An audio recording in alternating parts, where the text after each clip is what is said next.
Yung what's up mga idol, what's up, good news. Ayan ang manok natin na itim, may itlog na.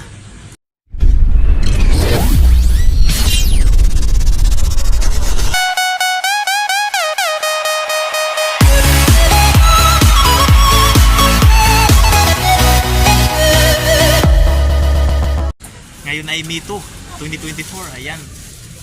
Umpisa na mga itlog ang manok natin mga idol. Tingnan nyo. Yan mga idol, may itlog na mga idol ang shamo natin. Nandito sa labas ang 5 manok natin mga idol na magkakapatid, at dito sa loob may itlog na. Alam mga idol, may itlog na. Yan mga idol, may itlog na. So yun mga idol, maghanap muna ako ng gawing pugaran para kung saan siya mag-iitlog.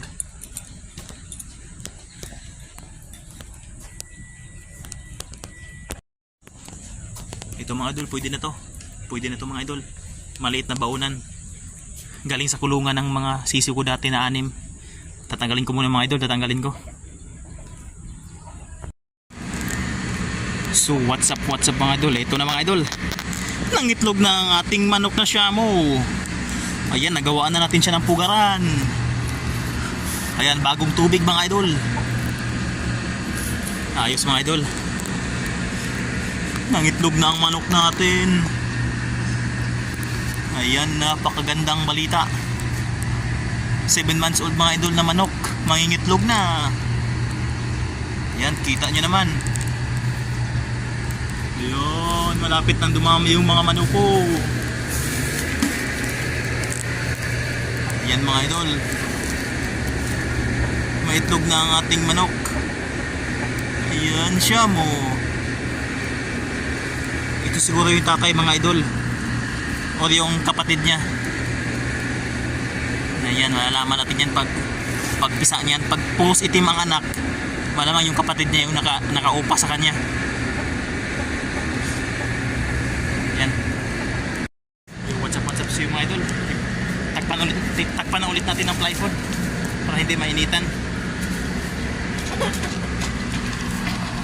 So ayan. So yan mga idol. Ayan, maitlog na yung manok natin.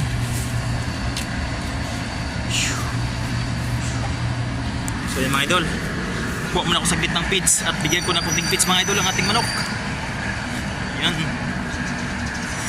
Ang init. So yan na mga idol.